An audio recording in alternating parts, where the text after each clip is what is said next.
What's going on? This is the Noines 11, and it's the Dakar edition. And it is, if I say the word gorgeous, doesn't do it justice. This is fantastic. I'm going to have a link to everything I show in the description below, by the way. Both utilizing an article from Car and Driver, but please do visit the Porsche website about the 911 Dakar. It is a fantastic. It's nice. Just the way you scroll down it and you just interact with it, I think is fantastic. And it pays homage. You see the thing in the background? That's the old school 911 right here. Little baby right there. That's from the 70s when I had the whole rally. If you don't know, I love rally. I think rally is fantastic, especially the rally from the 80s. That's bonkers. I think they have a documentary somewhere, maybe on Amazon Prime, when they kind of give you the history of the rally and how it was. And those days are long gone. That's before health and safety and the nannies, before any that was allowed. That was just literally a bunker days. It was dangerous, but it is what it is. Now, anyways, so why am I talking about this? I think this is it. I made so many videos when I say this is it. This is the car is it. I personally think if you want a two-door car, a sport car, this is it. I would not get the 911 GT3 RS. I would get the Dakar.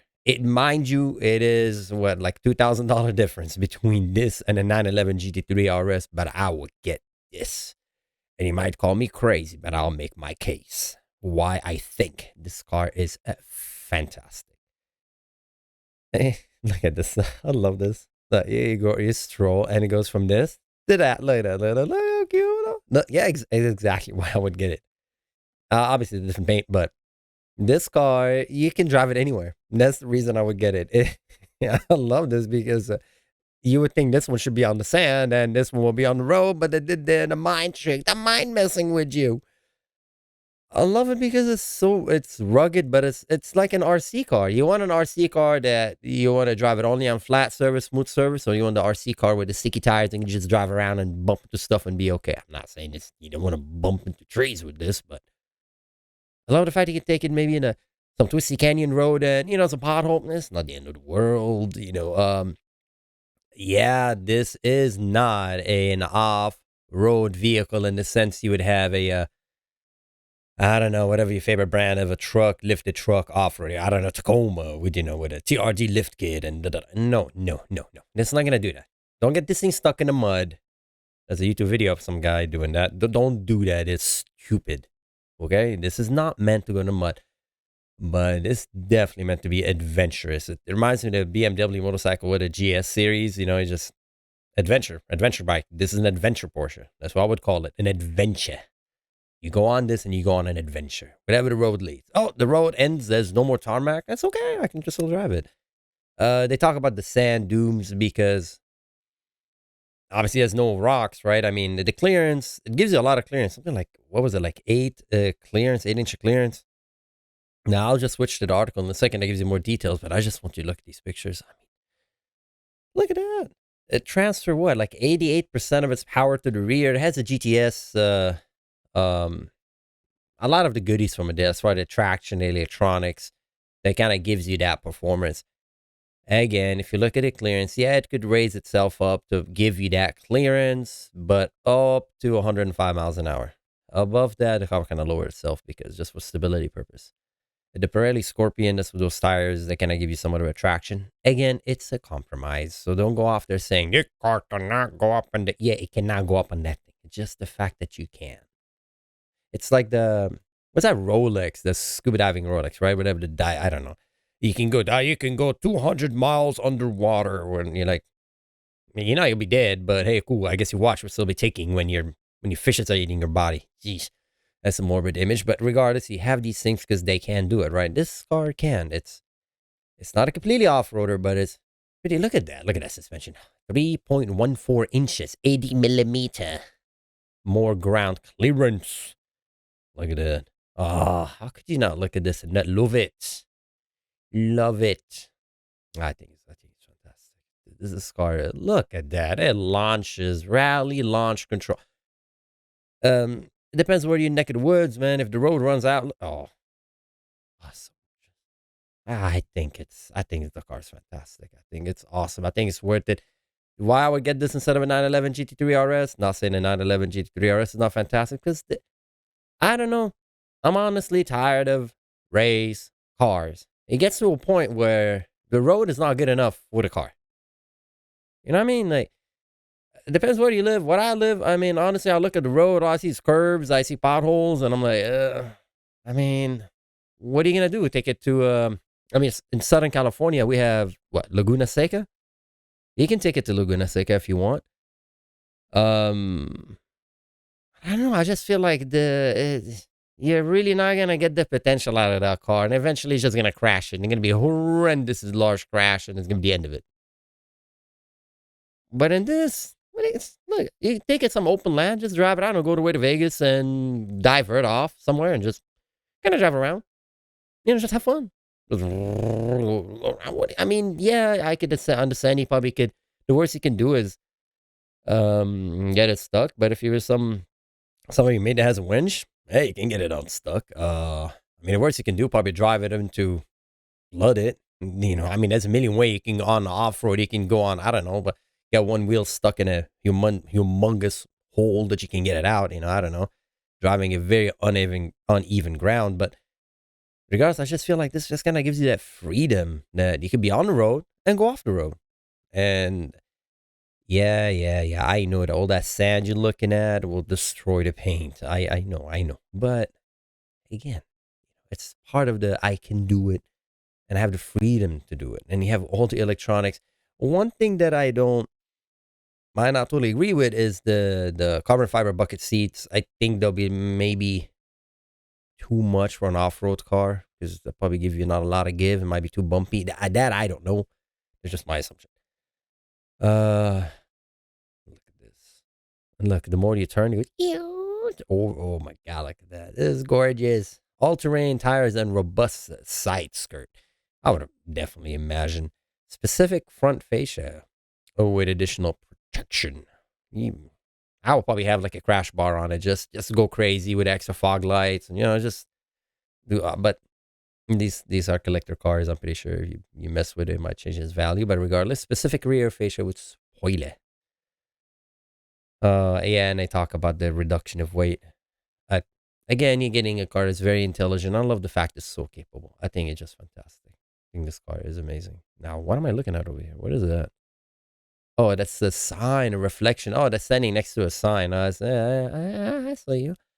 Every gram counts on sandy terrain. That's why the front trunk lid of 911 Dakar, like that of 911 GT3, is made particularly of lightweight carbon fiber reinforced plastic with integrated air vents. I would imagine cleaning those air vents is going to be a lot of work. Whoever's keeping up this car, upkeep of this vehicle. Rally design package, yes, the two-tone paint work that's relevant to, that's paying homage to the legendary 1984 Porsche 953. There's a lot of history there. Now, looking at the article, because I think this article is also great. Now, this article comes up from Car and Driver and written by Mr. Dan Edmonds. And it's talking about the 2023 Porsche 911 Dakar is laugh out loud fun in the sand. And the photos of it flying. Again, I think it's fantastic. Look at the suspension. It's all electronic suspension. It's not like the wheel is, it's not like hanging like with old school suspension. It's electronic. It knows it's up in the air. It's like, I'm cool. I don't need to droop down. It's just amazing. It's amazing.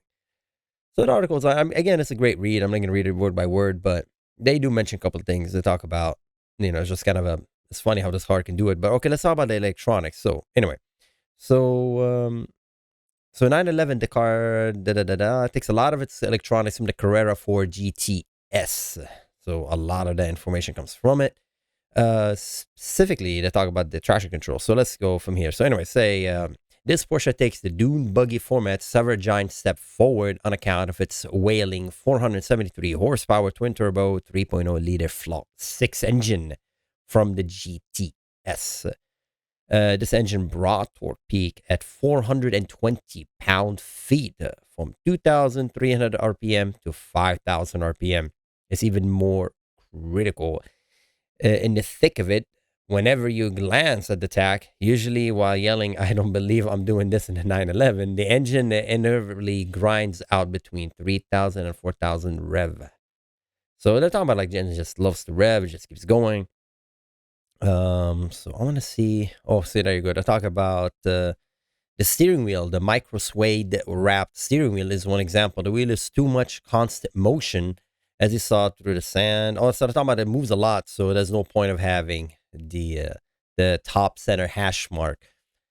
And they talk about the one piece carbon fiber race bucket, which beats you up like a boxing. Okay, so they're not very, the comfort is not there when you go in the sand dune. It's a sand dune. If you want comfort, you obviously don't want a carbon fiber bucket seat. And they're talking about the wheel moving a lot, so that marker in the center of the steering wheel is pointless. Okay. Um, that's not a problem for me. I'm more interested in, oh, there you go. So they're talking now. Now, that's what I want to get to. The 911 GT3, the Carrera 4 GTS, excuse me, donates its all-wheel drive system with Porsche traction management and Porsche torque vectoring plus. That's a mouthful.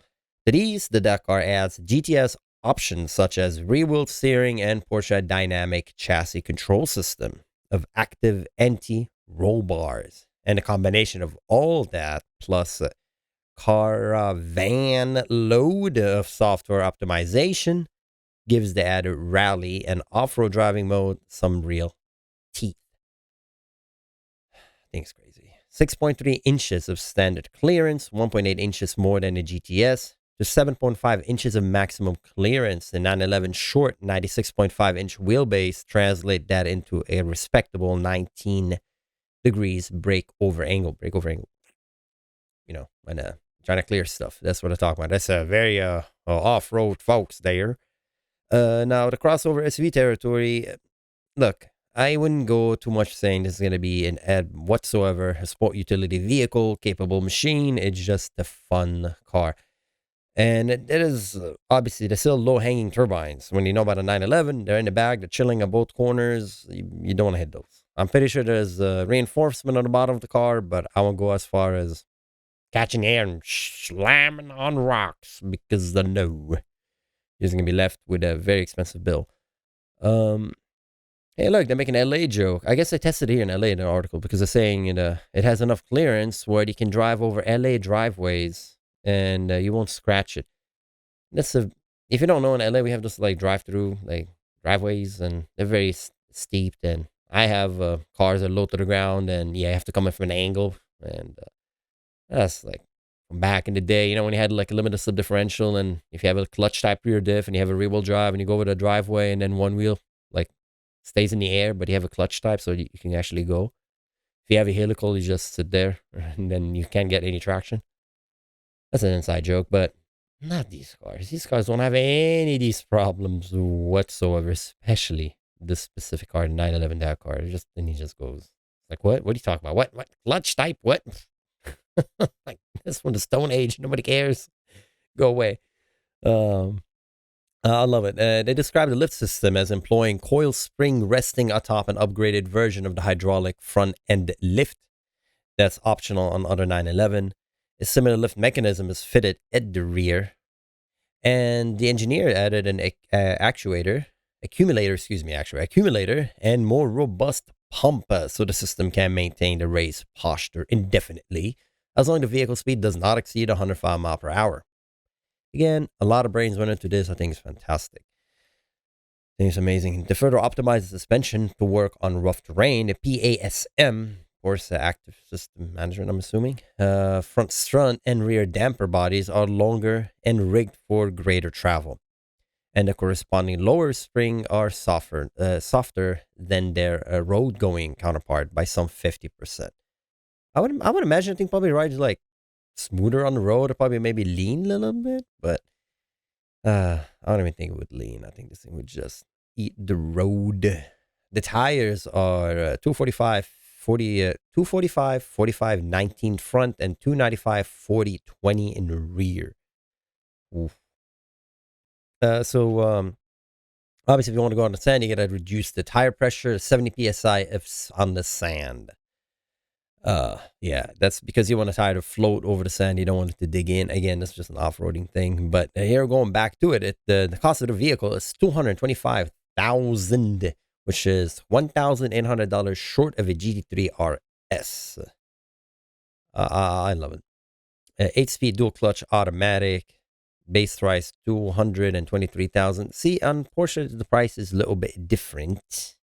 Let's go back. It says 220, but I don't know how these things happen. Every time I see the website and I see the actual, not the actual, what advertised, it's always different. But I would imagine as destination cost, probably maybe because it's a California car, emission, I don't know, probably costs a bit more.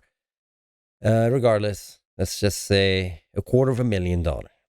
Okay, that's for everybody's happy. $250,000. Okay. What do you get? You get 8-speed dual clutch. You get a twin turbocharged and intercooler dual overhead cam, 24 valve, flat 6 aluminum block head. It's amazing. A 470 horsepower, 6,500 RPM, torque of 420 at 2,300 RPM. And it's not that heavy. 3,550 pounds. Look, the days of a sub 3,000 is gone. My Lancer Evolution was like 3,300. So I mean, a couple more 100 pounds, but this car is far more capable. So I'm not going to say it shrugged its weight off, but it handles it very well. 0 to 60, I don't care. I mean, 0 to 63 seconds, whatever. Quarter mile, 11.48 is what it is. The MPG 18, 16, 20, you would expect that with those tires. I mean, it is what it is. I think this car is fantastic. If you want, again, I keep saying that if you go on canyons, you do canyon runs, whatnot, I think this car would be it. This car would be it. It would, because it's the reason, I like, driving in, mountain roads in the middle of nowhere is because it's not about the speed, if you want to go fast, because I will say this, I've done that on the track, man. I went fast when I flipped my car. Yay. What did I get? Nothing. Did somebody give me a sticker? No. Hey, good job. Hey, you did great. There you go. You destroyed your car. You feel good now? No. Luckily, I had support, right? We had a flatbed and, we were just a couple of cars going, right? So, I mean, that's what happened. You push your car, that's how you learn. But as you get older and you want to relax, you want to have the fun, but you don't want to get to that point. I think this car is fantastic. I mean, I probably would not get it in that specific paint scheme. I'll probably get it more like one solid color. Like, hey, I don't think they're going to look at you twice. I mean, if you don't like, if it wasn't for that color combination, I mean, I understand it's going to catch you, right? But I think, look at this one next to it. Look, it's gorgeous. Look at this one. I mean, you wouldn't even, I love this picture changes, but look at it. You wouldn't know this car can go off-road. You wouldn't even think about it. I mean, it was with the tow hitch right here.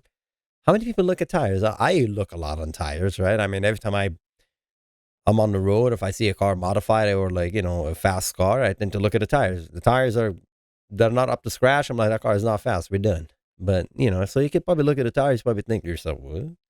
But it doesn't matter because it finds the traction with these tires. It's irrelevant. There's so much computing power in this vehicle that will find whatever traction these tires offer, will find traction. And by the way, they're saying the Porsche engineers are very happy with these tires. It's not like these tires are not capable.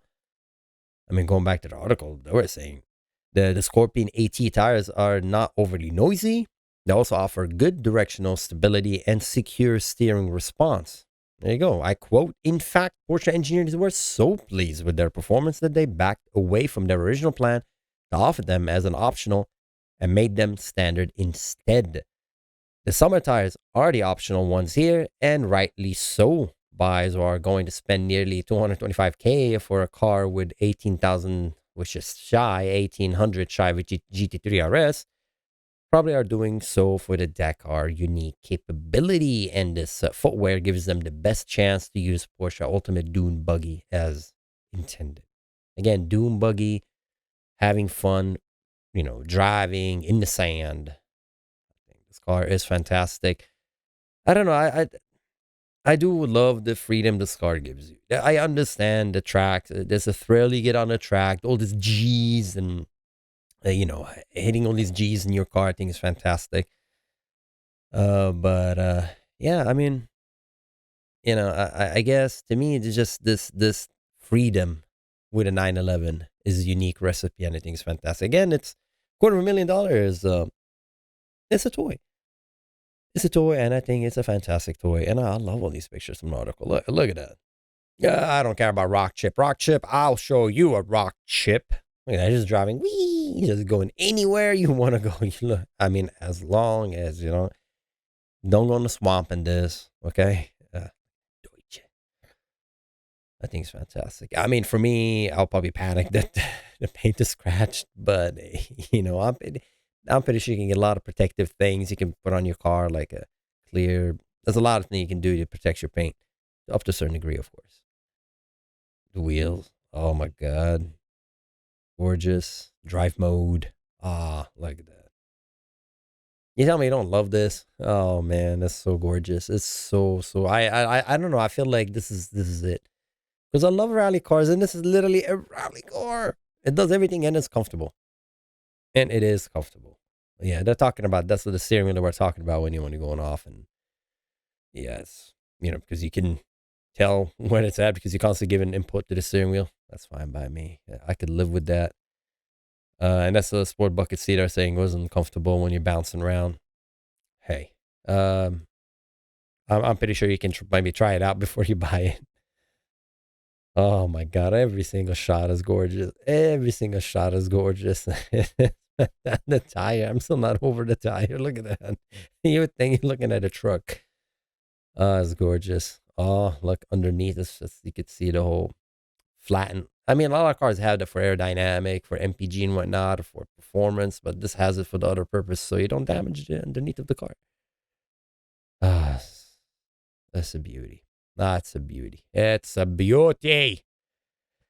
Anyways, hopefully, y'all learned something new today, or now you know about it. For $250,000, this fantastic toy could be yours.